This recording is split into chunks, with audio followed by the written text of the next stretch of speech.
and how we kind of live and navigate in this kind of game board of life, right? These are the personas that we've taken on, but we are all of one. We are a soul self, and the soul goes with us from lifetime to lifetime. And then there's the multidimensional where everything comes from, the creator. It's pure energy. And that very energy is breathing us because it's life. It's what's beating our hearts. We don't even have to beat our own hearts. Right. We can affect the speed or the rate of our heart beating. If we run, we can, increase our Right. heart rate, but we can't just go, okay, wait, let me stop. And thank God we don't have to. Right. So Exactly. let me just stop a If I minute and had beat to my own remember heart. that too, Right, exactly. It's like, thank you, divine, for leaving that off the to-do list. Right. Welcome to the Permission to Heal podcast. I am Marci Brockman.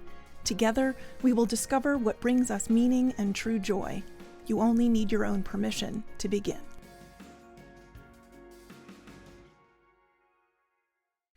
Hello, everyone, and welcome to Permission to Heal. I am Marci Brockman, and I am so thrilled that you are here.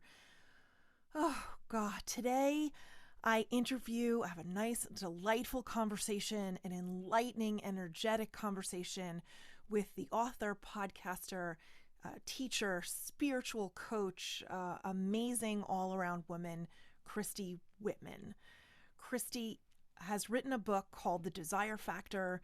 She has a podcast by the same name, and she just is enlightening and inspirational. And shortly before our interview conversation, I was feeling exhausted and really desiring a nap. And within just a few seconds of chatting with her, I felt my entire energy shift.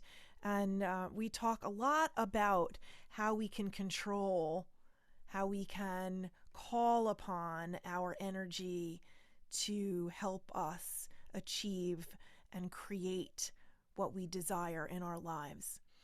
Christy is a New York Times bestselling author, a transformational leader. She's the author of a book, The Art of Having It All, which made it to the New York Times bestseller list in 2015. Her new book is The Desire Factor. She's appeared on the Today Show, The Morning Show. Her work has been featured in People Magazine, 17, Women's Day, Hollywood Life, Teen Vogue, among many others.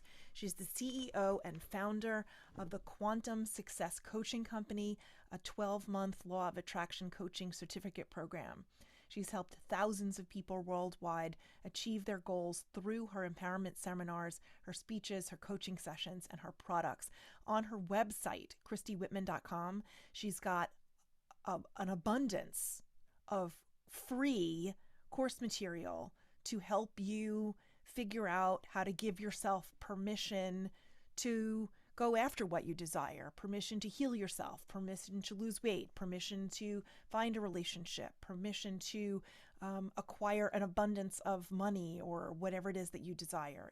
It's all there. She's just miraculously life-changing.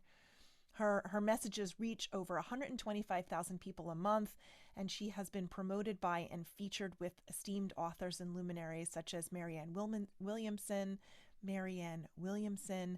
Dr. Wayne Dyer, Marci Shimoff, Brian Tracy, Neale Donald Walsch, Abraham-Hicks, and Louise Hay. She lives in Montreal with her husband and their 2 boys, and all of the ways that you can reach her, connect with her, can find her will all be listed in the show notes. So scroll down and it is all there.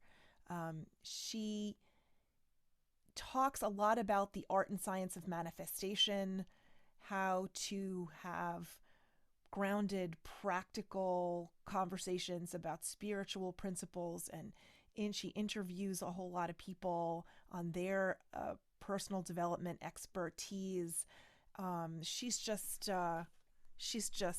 enlightening, and you really can't miss this episode. She's just enlightening, and I'm so glad you're here for this conversation. So please, as always, if you like this episode, please give it a 5-star rating. Please give us a positive review. Please like, please share. Please subscribe. Please send it to your friends. Please send it to your sisters, to your brother, to your children. We all need this message that we are the ones that are in control of our lives. We are the ones who have to give ourselves permission to live our best life, to heal, to get over the trauma, to figure out what it is that we desire and go after it. It is up to us.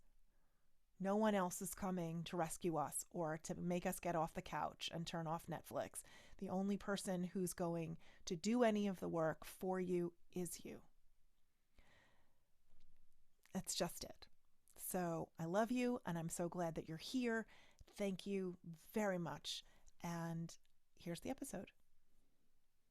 Welcome to Permission to Heal. I'm so excited to have you here, Christy. How are you? So happy to be with you, Marci. Thank you so much for having me. I'm awesome. You sounded excellent. I love the enthusiasm and the energy, and it's wonderful. Well, I love what you're doing, because it is really when you give yourself permission to heal, when you have the awareness that you had that decision point where you can make the decision, and then you give yourself that permission to heal and you move in a different direction. That's when life changes. So absolutely, this is huge. Yeah. Thank you. Yeah. It was an epiphany of mine that I had in the winter of 2015. I was writing, excuse me, I was writing an article for Elephant Journal, and I was sort of examining my life. I was divorced. I was a single mom. I had 2 kids. My mother had just recently died a few years prior from so sorry. Opiate addiction, whatever. And I was trying to figure out who in the freaking hell I was and what I wanted and where I was going to find meaning and joy in my life, besides my teaching job that I love and besides being a mom that I love. But there needed to be something else.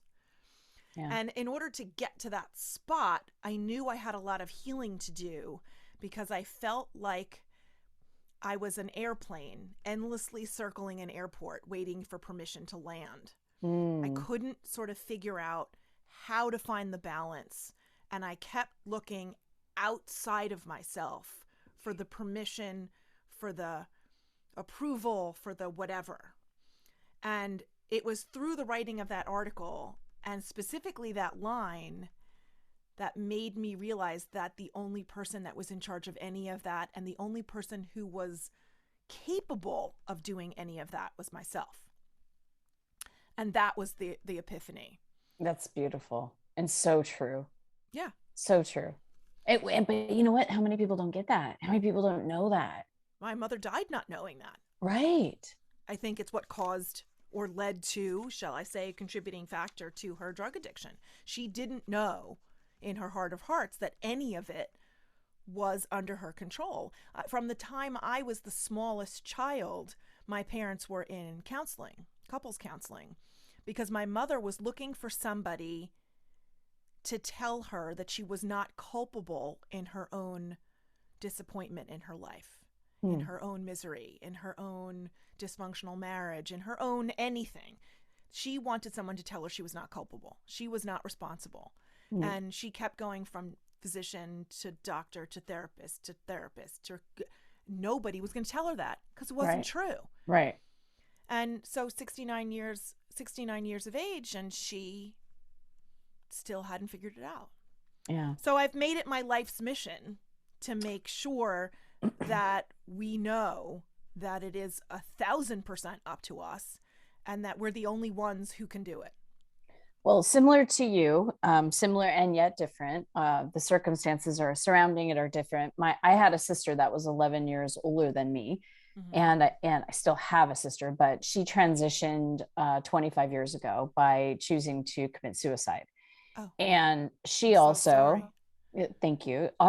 She also was a drug addict, but she had been clean for about 5 years. But she had a really bad cocaine addiction. Oy. So, same kind of thing. And she still, up to the day that she dies, would smoke weed and, was drinking tons of coffee and just everything that was outside of her. What I learned from my sister, much like you're saying, I watched her literally grasp for things outside of her, from people to food, to drugs, to caffeine, to, I mean, to just anyone or anything that she was to looking. avoid the pain, to avoid Yes. herself. To avoid herself. And because she was wanting to avoid the pain that was in herself and looking outside of herself for that next fix. Right. And when she committed suicide, I remember saying to myself, it's like, that's her life to live. And I thank God it was around that time that I started meditating. I started learning about what I now teach and started understanding that I'm not just this woman living in this place, doing this job, that I'm more than that. And that, well, actually more than me is breathing me. That started becoming the journey. And then learning about universal laws and understanding the difference between a lack or victim consciousness or an abundant creator consciousness. And for myself, I just started digging in long before the internet and all that, right? I just started digging in and attracting different teachers to me that whether it was a book or someone would give me a tape or something that led me. It was like spiritual breadcrumbs that led me to my awakening. Like yeah, it's what it feels like, right? And that time when she committed suicide, I threw myself fully in, like full immersion into my spiritual energetic side, right? And being committed to releasing my pain and giving myself permission. And that's what I had to do, is I had to say, listen. And I remember hearing a tape as I would drive around. I'd listen to Wayne Dyer and Marianne Williamson. And it was a cassette tape. That's how long ago it was. Oh my gosh. And I remember hearing Marianne say that whatever pain or whatever tears that we have inside of ourselves that we have not released, that's energy that's within us. And so she was saying, if you have 10 tears to cry and you only cry 4, as an example, right? There's 6 left and it's in there vibrating. And that really hit me, like, wow, I need to, especially hearing that at the time that I heard it, I need to pay attention to this. So I gave myself permission to heal from the death of my sister committing suicide. From that situation. And that was my second book. I'd already written a book called Perfect Pictures. And my second book was How Does She Choose Suicide, or Why Did She Choose Suicide?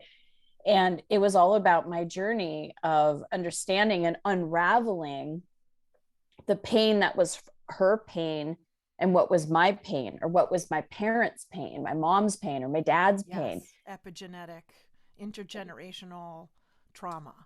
Yes, all of that. And so I'm more student than anything. I always will be, because there's always stuff that just continues to clear out.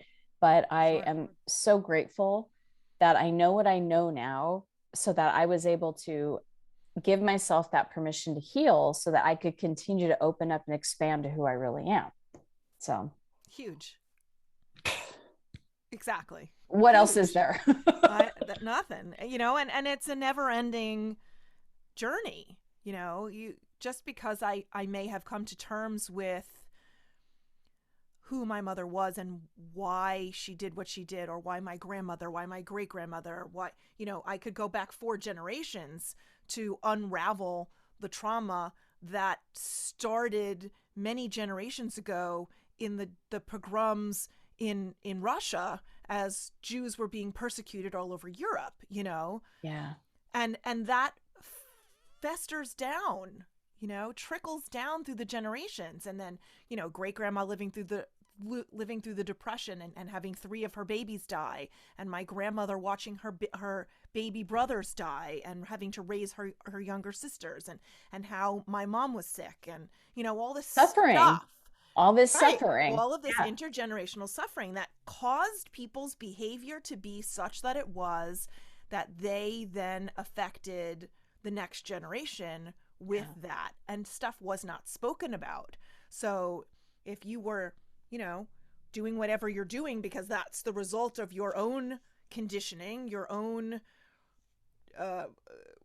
pain points, experience, and imprints, imprints, exactly, then that was it. So I don't think a single person in my entire family, except for my cousin, who I'm now in conversation with about this, has ever really examined this. Like, Yeah. they're not crazy. They were just out of alignment. Yes, exactly.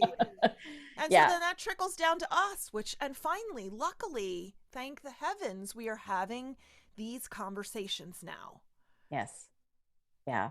They're needed because we're meant to live life and thrive and feel good. And yes, it's, this place that we're in, call it Earth, call it a human experience, the 3D, whatever you want to experience, call it.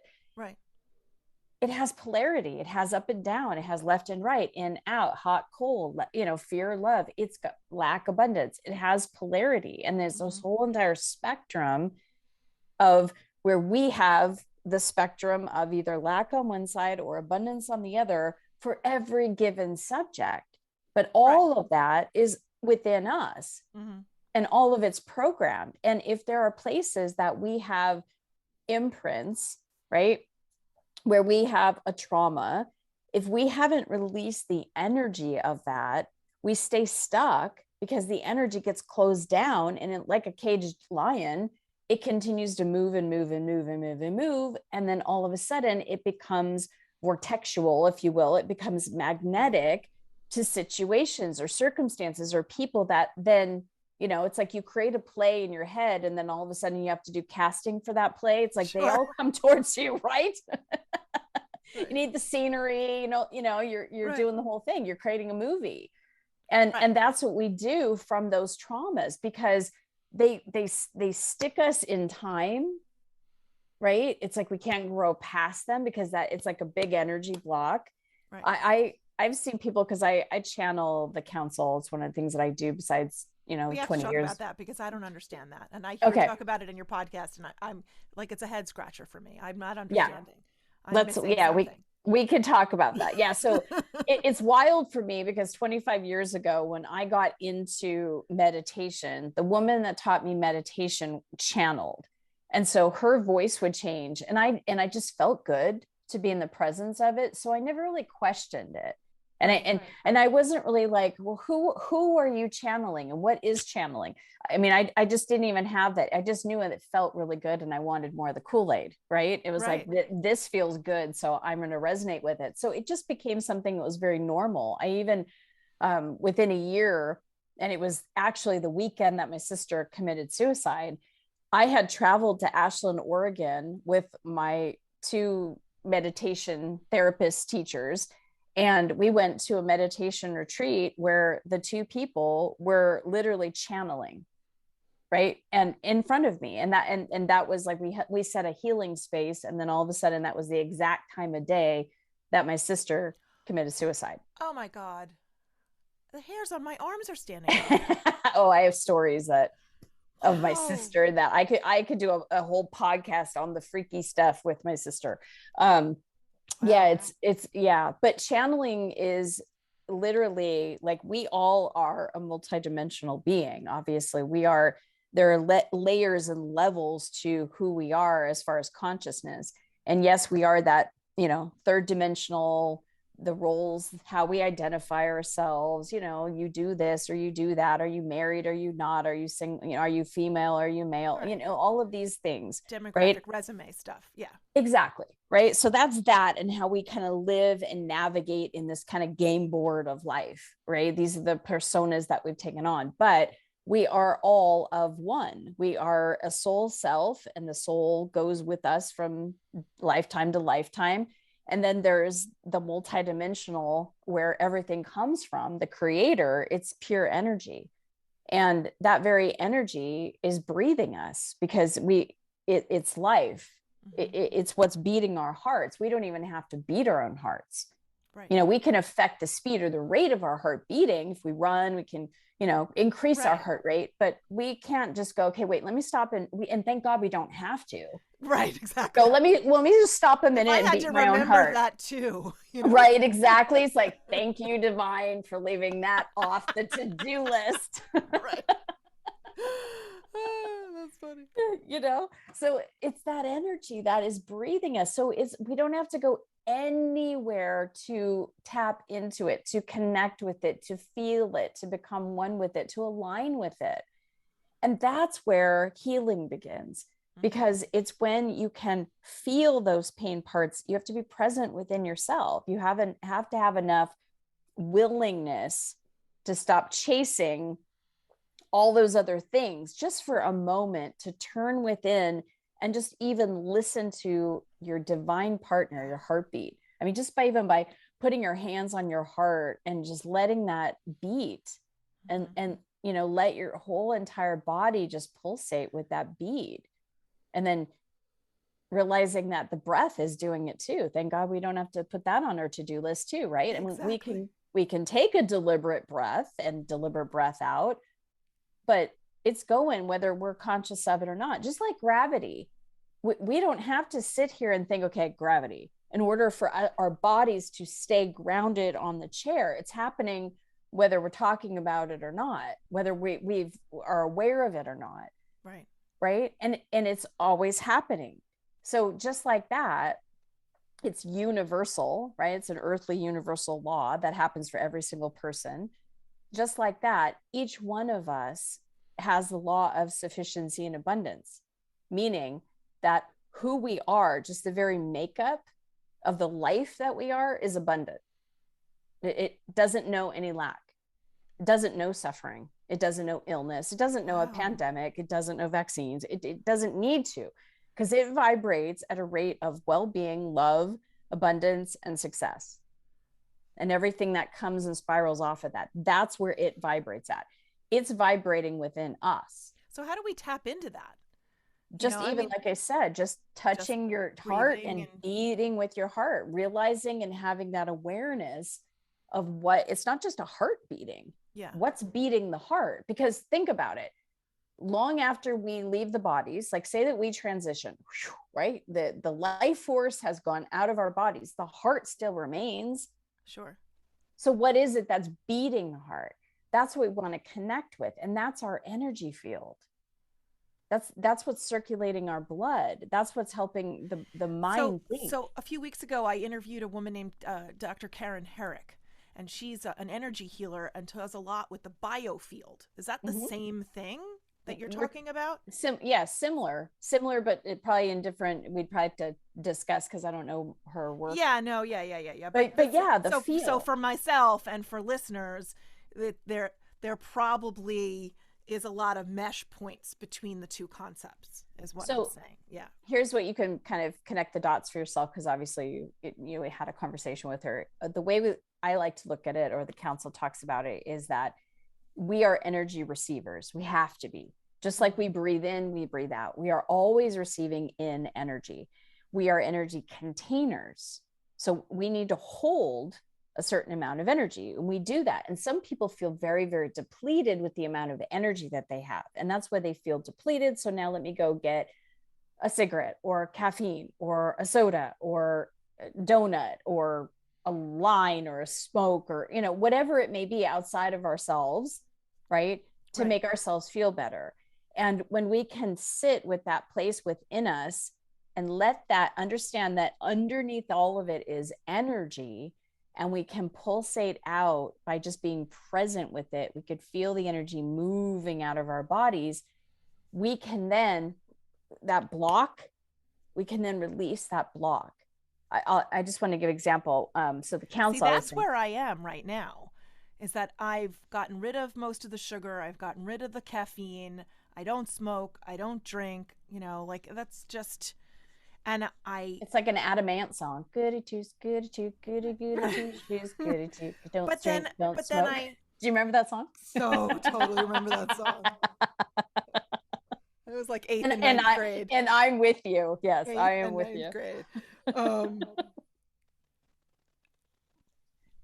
I'm facing the point where I just totally lost my train of thought. Where that's where you're stuck at? Is that where you're at? That's where I'm stuck. Like, I was just before this interview, I was sitting on the couch. I'd been up since 5, taught all day, read a bazillion essays, came home, printed out my research stuff for this interview, And I came home, I was sitting on the couch and I'm like, all right, I have 20 minutes and all I was thinking was, I'm going to fall asleep if I sit here anymore.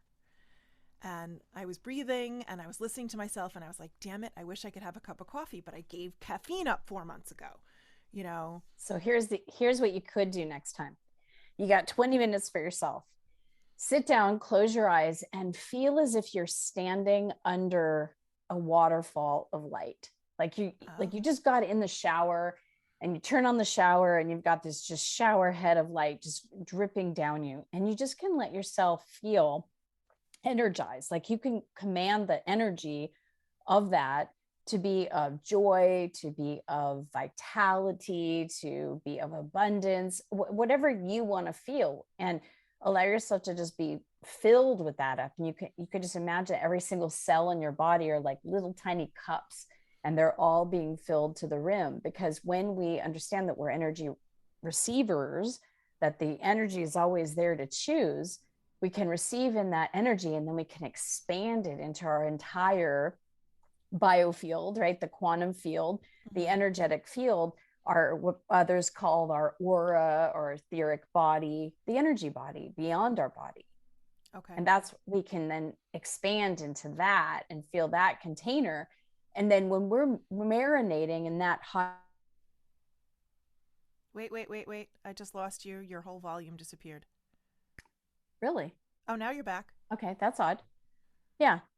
I heard marinate and then it went dead. So when you're in that container, right? When you're bringing that energy and you're expanding that container, you feel the energy going beyond, then it affects your consciousness. And what's our consciousness? It's the words that we say, the thoughts that we think, it's the perspectives that we hold, it's the emotions that we have, and then the actions or the behaviors that we take.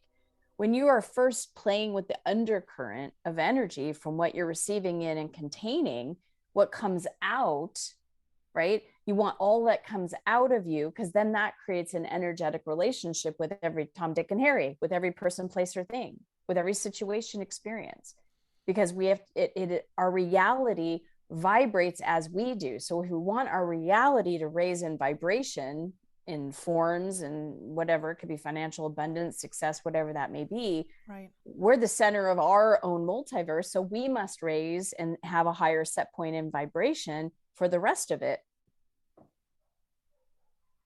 Wow, that does make a lot of sense. I'm glad. I'm like, I have to process this, but that makes a lot of sense. So when I sit there and I'm like, oh, I'm so tired, I'm really just telling that energy to get the F out. I'm not actually allowing anything in. I'm not asking for it to show up. I'm not allowing it to pour in. I'm just blocking it and making myself tired. Well, you're doing here. Let's look at that, because that's a really good question. If you look at it like a spectrum, on one side of the spectrum is lack, which lack always feels bad. It could be just even, I'm tired, right? I don't feel energized. I'm tired. So that perspective of being in lack, right? Then it's like we go into, oh my God, now I got to do this. I want to do this. It becomes the shoulds and the have tos and the ought tos, and which then continues to spiral us down into feeling tired. Right. Instead, I remember when I started channeling the council full on, because I've been channeling them for years, but full on over 3 years ago, when I was walking into a grocery store that I would go to sometimes twice, most of the times twice, sometimes 3 times a day, just to go get a cup of coffee. And I was walking in and I could feel myself. I'm like, I am so tired. And the council said, stop, turn back and go to your car. So I went in my car, I sat there, and they said, feel yourself being energized. And it, just like I was saying to you, it's like, feel the energy of what it would feel like. Right now, you don't feel it, but what would it feel like to be energized, to have full vitality, to have so much energy you don't even know what to do with? And I started to resonate with it, because that energy is already within me. It beats my heart. Right. So I started to feel that. And then all of a sudden I was like, okay. And I was about to get out of the car and I'm like, I don't need it now. And I went home. Wow. Right. Yeah. And I stopped. I don't even know how long. I think it's been like 3 years now that I stopped drinking coffee too. Because same thing. It's like, I don't need it. It's not something that I need a pick me up, because what I look at is if I'm feeling tired, I stop and I listen to my body. I give it some time to rest, but I give it energy, because that's what it's really wanting. It either wants to sleep and rest and have, and that's what we do at night, right? But in the day, when we feel we need a little pick me up, it's kind of like a little short energetic. It's funny when you think about it. It's not energy is not something, it's like a diploma, right? It's like, I went to Arizona State University, I got a diploma. I never have to go back. I don't have to do, accreditation hours or anything like that. I have that diploma. I can say I have a BS in communication, is the degree from the Liberal Arts College of Arizona State University, right? That's forevermore. Right. Energy is not like that. And either are our bodies. It ebb and flows all the time. Ebbs right. and flows all the time. Yeah. When you think about our very bodies, like, right, we eliminate all day long. We need to drink something all day long. We need to fuel our bodies with food all day long. Every night we need to get sleep. And energy is one of those pieces that people just don't even know about and don't even focus on, because until the last several decades, did it become more mainstream or even, more understood even. Right. And it's imperative, because we're more energy than we are physical. I guess that's true. Mm-hmm. Wow. Okay, so let's let my brain a little time to percolate on that, and let's talk about your book. Your book and the podcast have the same name, The Desire Factor, which I love. I think we all desire things all the time, but need to figure out how to get them, bring them, achieve them, invite them, hug them into our lives, accept them. Right. Yes, exactly. Yes, exactly. So, yes, we even have Desire Factor coaches that have been certified and trained to take everybody through the process too. It's amazing. This process is. It takes, and I've had people, one woman that says, I've been doing metaphysical studies for over 50 years and I got rid of all my books. And she said, I get books dropped into my lap when I need to read it. And she goes, in your book, The Desire Factor is metaphysical gold. And I was like, wow, right? Mazel tov. Right. Great. I was like, amazing, right? To hear, and I hear that a lot because it's a channeled book from the council. It's with my experiences of going through the step-by-step process for the 25 years I've been doing this with myself.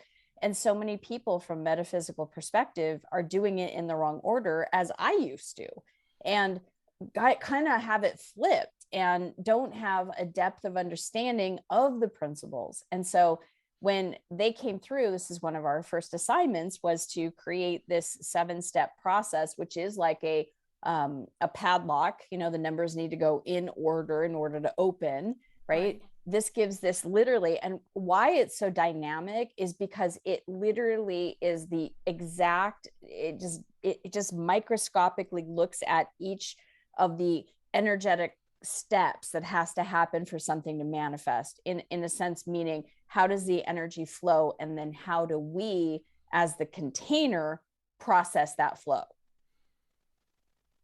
Okay. I think I understand that. So here's what I'm saying. Let me ground this a little bit. We get an idea, right? Mm-hmm. And then concrete examples. So yeah, perfect. Okay. So we got an idea. We say, oh my gosh, wouldn't it be great to build our dream home, right? And you get this random idea, right? And then you go, oh, I'd love to do that. We could do that. It's time to do that. What we could do? And then you start thinking about, oh yeah, and you get excited about it. You tell someone else and they're like, why would you ever want to do that? Are you too old to do that? Or, they can influence us in the wrong way. Sure. Right. And then we go, yeah, you're right. It probably shouldn't. And then the desire, right? Or we get the idea, we get all excited about it's like an emergency brake. Someone just kicks on and then you stop moving. Exactly. Good visualization. Yeah. Or the idea comes in, we get all super excited about it, but we do nothing with it. We don't energize it up. We don't put our mental focus on it. It just, as quick as it came in, it just goes out because it's not being caught. It's not being contained. That happens to me a lot. happens to a lot of us a lot, right? Then there's what the desire factor is really showing us is the way, not the way it's supposed to be, but the way, if there's absolute alignment and there's no interference, and even when there is interference, I'll explain this in a minute, what to actually do. So you get this desire, you get this idea, and you go, and it's the minute we go, yes, that's when it becomes a desire. And that desire then creates something. It creates space, it creates expansion. And then whether it's like, I can feel that when you say that, I can feel it in front of me. Okay. Yeah, it could be like, hey, let's go to dinner tonight at this restaurant. It's like, ooh, you start moving into it. And then you're like, ooh, what am I going to order? Right. Whatever the desire may be, it could be to go on this fabulous trip that you've been wanting to go on. It doesn't matter. It could be a purse that you wanted, or creating a movie, or creating a business, or creating a podcast, whatever that desire is. You get it, you feel it, and that's the first process of it. That's the first step, is you're aligning with it. You feel the expansiveness of it. The second part of the process is the focus, because we have these minds, these mental faculties that are so amazing. And as we choose to move our focus deliberately only in the direction of that desire, not on what can't happen or shouldn't happen or won't happen or why it can't happen, but the mental focus becomes on, you're on that trip, right? You're seeing yourself with those downloads. Already doing it, right? Yes, you're seeing yourself enjoying doing it and you're loving it. Well, the third then is there's always going to be a gap, because the mind has to say, well, wait a minute, I know you want that, and I know that you can see yourself doing that, but get back to reality. How are we going to get from here to there? What's the process? It's the how, the what, the why, the where. The mind kicks in and goes, right? And that's where we again need to say, it's all coming, details are coming. Right now, I'm just going to focus on expecting it. Like I'm expecting it, but I'm joyfully expecting it. That's the step. Is the third step is joyful expectation, right? You're aware you don't have it in your reality right now, but you know that that's what you want to create, and you're excited, and by the anticipation of it, you're joyfully expecting it, right? And as you then get into that energy of that, you start feeling it. And that's where the fourth principle comes in. That's the principle of having. When you can actually feel the energy of it, right? You can feel the success, you can feel the abundance, you can feel the creativity, you can feel the freedom, whatever that energy is, you feel that vibrational match to it. And that's important, because you're not lacking it anymore. You're not coming from, I'm so desperate, I want this thing. One's on one side of the spectrum of lack. The fulfillment on it is on the other side of the spectrum. It's too far of a vibration to collaborate, saying, right? Oh, I would love to do that, but I'm never going to be able to. Then you're never going to get there. Exactly, because you've already closed down the possibility and the flow of the energy. Everything is just closed down. That's why I did a whole series, and I'm not sure if you're aware of this, Marci, but it's called Watch Your Words. And I did this because for years, I've been talking and doing radios and podcasts and TV for a very long time, talking about this stuff. And the thing is that people say to me, okay, give me a practical way that we can apply this. And I'd always say, you watch your words. Yeah, it's got to start with our internal monologue. Absolutely. The oughts, the shoulds, the have tos, the tries, don't, not, know, all those. I created a 30-day free video program. It's called watchyourwords.com. You can go there and all of your listeners can listen to it. But you'll love it. Every day you get a short 2 to 4 minute video of the word of the day, why to eliminate that word or phrase from your vocabulary, what it's doing to you vibrationally, and then what to do and what to say instead. And it's remarkable what happens in people's lives, because it's those little tiny shifts that makes the biggest difference. So now you're in the space of having. Okay. Right? Now you want to bring in the master vibration, which is love. So you want to love how it feels to have that vibration. You want to love the freedom. You want to love the abundance. You want to love whatever the energy is. You want to appreciate it and have gratitude for it. Those are the highest vibrations, right? To really conjure up that energy. inside of ourselves and to love it. And then the next is to surrender any resistance, surrender any thoughts that says you can't do it, surrender any belief that may come up, surrender any energy that might be stuck. This is where the energy work comes from. It's surrendering it over to the divine life partner that gave you that idea in the first place. We were just the receivers of it. Right. And then the last is take action. You have to take action because we're the physical counterpart to the non-physical. Right. So when you get an idea, you've got to move it right. and do it, not half-assed. Do it with the fullness of your being. Like, do it with a full intention of success, because that is divinely designed. Yeah. When I got the idea to write my book, I just put pedal to the metal, bought myself a new computer, and started freaking writing.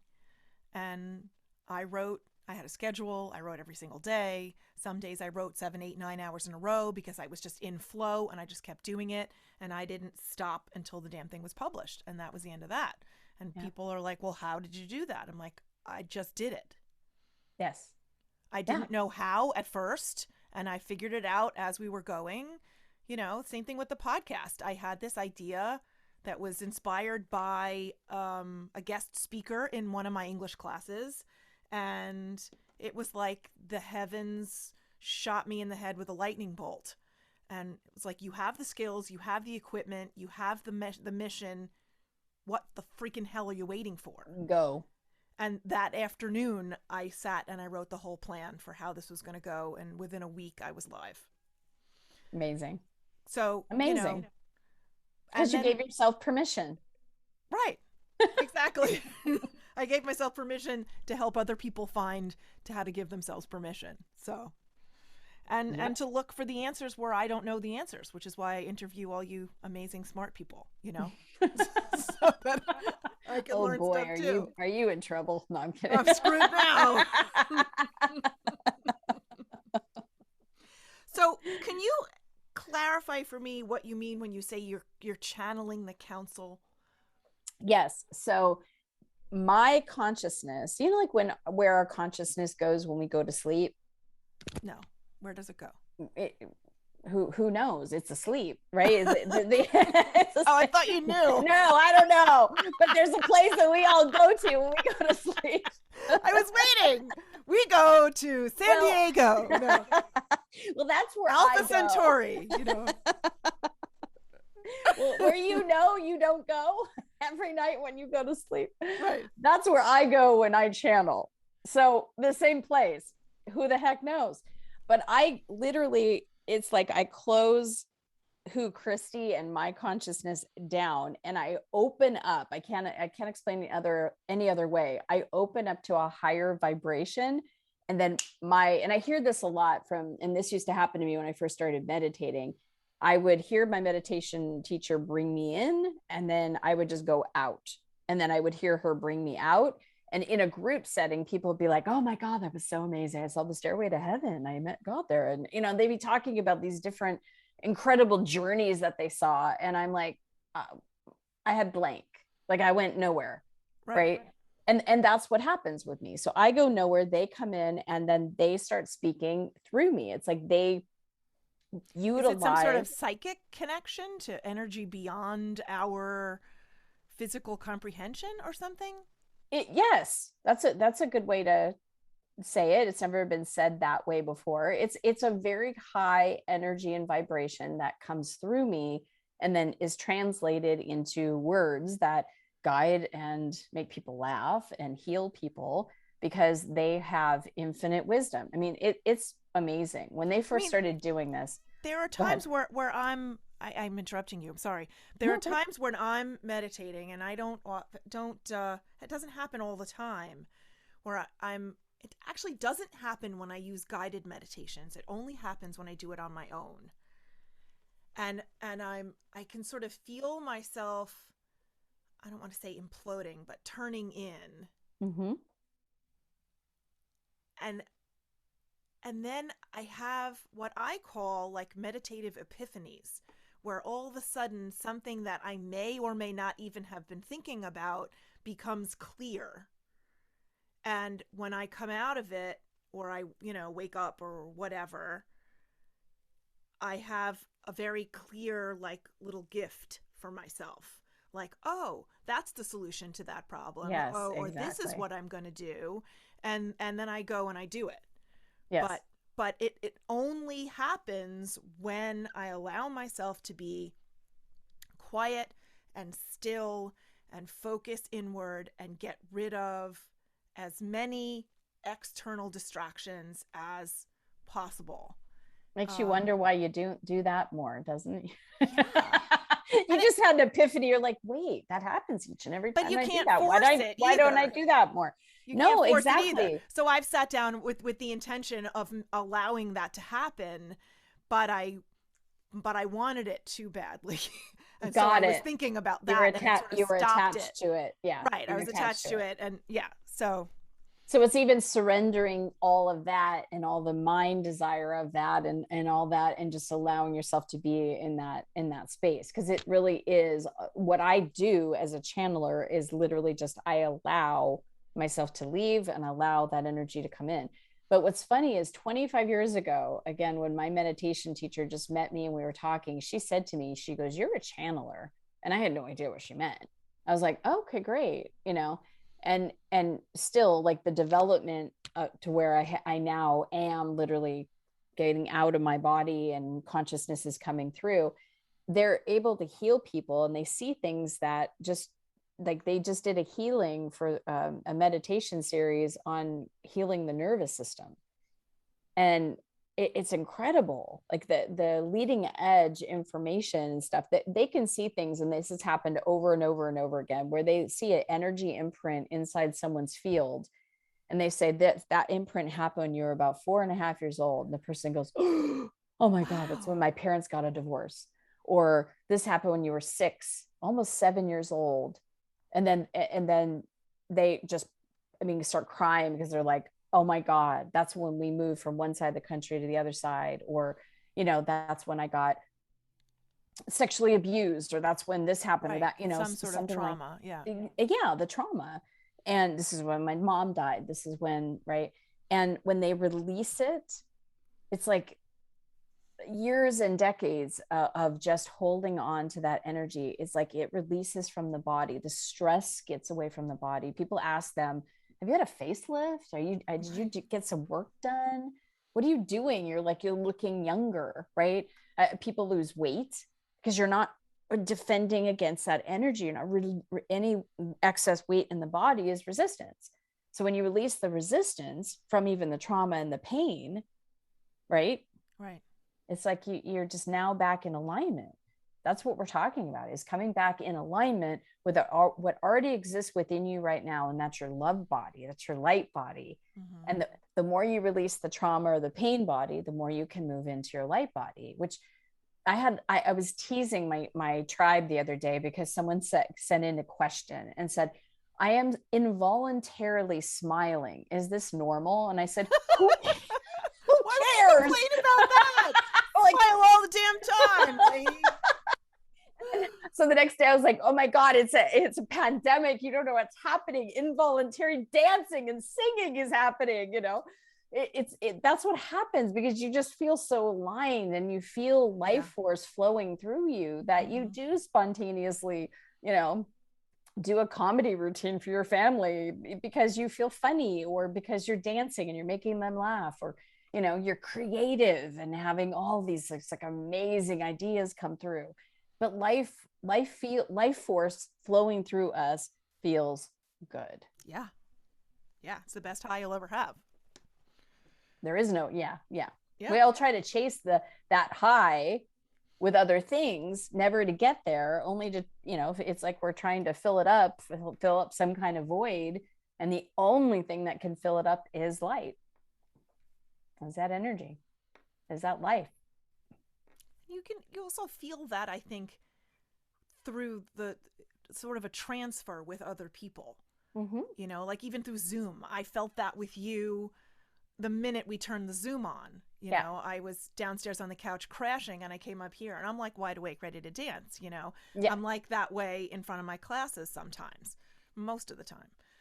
Well, and what you're saying, let's talk about that, Marci, because we, like I said, we are energy receivers, right? So if we are not deliberately hooking up, right, and bringing in the energy that we want to, if our container is, say, tired or it just isn't feeling energized, when we get around other people, say someone has a really high vibe, now you're like, woo, you're taking in that energy and you're like, ooh, I feel good, right?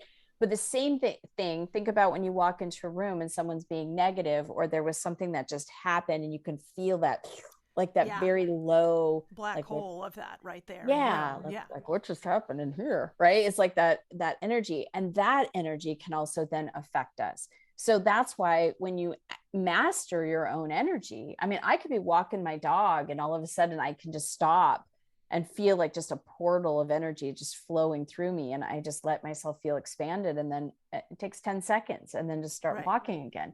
I mean, sitting at a stoplight, being under in your shower, I mean, anywhere, sitting on the toilet, drinking a glass of water, there's always an opportunity to let in the energy that you command, that you ask, that you are allowing yourself, giving yourself permission to receive in. Wow. Who knew? Well, I think in a lot of respects, I think that so many of us sort of scratch the surface of this. Yeah. Like we read, we hear, we listen to podcasts, we're watching people, we're, taking in information from all sorts of places. And because of the relentless hamster wheel of life, we don't always get to connect the dots or process or, really fully understand the idea and how to implement it in our lives and why it's important and what it's going to do for us and so on. And I think I can only really speak for myself, but I feel like sometimes I'm just chasing down something that I'm sort of triangulating with a lot of things, but not quite getting there. Well, that's what the desire factor helps readers do, is that you understand where the desire comes from in the first place, and really what what a desirer's purpose is. And it's really to, yes, as a human, we get to live in the house, we get to drive the car, we get to have the money, or we get to have the plate, the kids or the partner, or whatever it is that we desire. We get to have that human experience. We get to fill our belly with that pasta dinner, whatever it is. But it's who we become in the process of all of these desires. And that's why this book is, a culmination of my past 20 years of work and the experiences that I've had within myself or with clients in these different principles, now organized with the council's information on we want to desire. It's people that are flat, that we're like, oh, I'm fine. I don't. Desires are creative, and we're creators. And if we're not in alignment with our creativity, then we feel flat. We feel like the joy has been sucked out. We feel like we're complacent. And that's what a lot of people right now are doing, is that these last, almost 2 years, it was like a slowdown. Everything stopped, everything slow, slow, slow. And it's like a rubber band that just literally got pulled back really, really slow. And then this last year has been like, pew, right? Last year was like a slowdown, and this year I didn't even know it was Thanksgiving until a week before Thanksgiving. I went, how did that how did that happen? Right. So it's a Christian friend of mine texted me on Sunday night, Happy Hanukkah. And I'm like, what? Yeah. Okay. Thank you. Right. Totally. It's like, know. How did that happen? Right. Where did the speed up happen? But I don't know. But my point is, what was my point? I don't know. I had a point to something. It's Rubber all band, energy. Slow down, speed up. I don't know. It's all energy. And when we can move with the energy and with the flow, it's like we get to decide how we want to feel in our lives, regardless of what's going on in our world. Right. Yeah. You could have all of the things that you want in your life and just decide you're going to feel like shit, and you'll feel like shit. Yeah. Or you could have nothing that you think you might want and decide you want to feel fabulous, and then you'll feel fabulous. Right. It's all what you're saying. It's your permission. It's your permission to heal. It's your permission to allow what it is that you desire. But it all starts with getting clear what you desire. What would you love in all aspects of your life? Because then the next thing is, do you believe that you could have it? Do you believe you're deserving of it? And I think, at least for me, the practice of this would come through my journaling. I've been journaling since 1983. And so not only do I vent, all the stuff that I want to just get off my chest, but I also dream and plan and make lists of things, like when I was dating in between marriages, what did I want out of my life? And I made a list of the criteria of a life partner. I made a list of what I wanted my life to look like. I made a list of what I wanted it to feel like, whatever those things are. And it helps me get clear or clearer on what the hell it is that I want to do with my time on earth in this three-dimensional body, Absolutely. And I think that there's, like I said a minute ago, like so much going on in our adult world. We're constantly being inundated by information, and there's so all much of our responsibilities, and there's so much to do, and and sometimes it's too overwhelming, and I take a retreat and I veg out in front of the TV and binge watch a whole series of something because I'm avoiding not knowing. And my brain is tired. That's real. So I think we all need to take a little respite now and then from ourselves. Agreed. We need to take those moments of just receiving in energy and, just feeling good, because it's all, like you said, it's just it's a choice. Yeah. And I'm definitely going to not only link in the show notes the watchyourwords.com thing, but I think I'm gonna start that tonight. You will love it. I've been really working on my own internal monologue, because this has been years now, and I've gotten a lot better, but I still catch myself saying horribly negative, derogatory things to myself that I would never in 1,000 trillion billion quadrillion years ever say to another human being. Yeah. And it totally it all starts inside of mood. ourselves. Well, it all starts inside of ourselves. It's like, if we're practicing kindness within, we're going to even have more of a deeper expansion of energy without. Right. Self-love is everything. Amen. And it's not just the little self, it's the big self. It's being in appreciation and gratitude of what's breathing us and who we are and what we get to experience. And I mean, there's always a moment to be grateful for something. Hell yeah. Mm-hmm. Even if it's just that you were able to open your eyes that morning. Yeah. That you're breathing. We're breathing. We have a shot at doing this shit again. And again and again and again and again and again. Well, this is wonderful. Thank you so much for being here. I was so excited about this interview and getting to chat with you, and I'm great right now, grateful for Zoom, because otherwise this kind of stuff wouldn't happen. Yes, absolutely. Thank you for all that you're doing, because it is an important message that you're putting out there, Marci, because unless we give ourselves permission, our permission comes from free will, and all of us have been given free will. So we get to choose. We get to say, yeah, I give myself permission to be a victim and to struggle and to be in chaos and drama. We give ourselves that permission, not knowing what we're doing it, or we give ourselves permission to say, no, I'm going to pivot and I want something better for myself. I'm going to thrive and feel good, because that's what the divine wants for me. Absolutely. I think that's the best place to stop. So your books are available wherever books are sold. Yes. You certainly get them online. There will be links to everything about Christy Whitman, her websites, her books, her podcast, everything in the show notes. So if you're not driving, scroll down and you can see it all there. If you're driving, then you'll just have to bookmark it and wait till you park your car. We don't want anyone crashing. That's not good. But thank you so much for being here. This was great.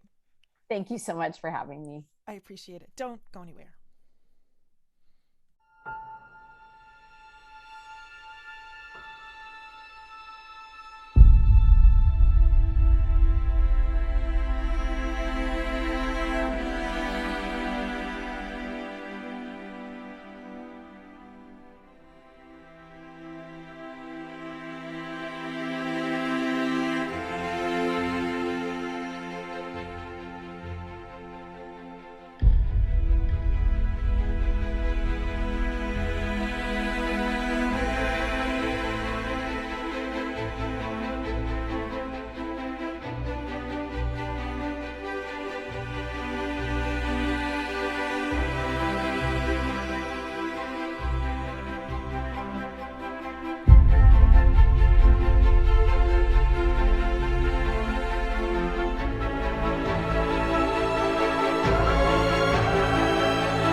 Thank you for joining me for this episode of Permission to Heal.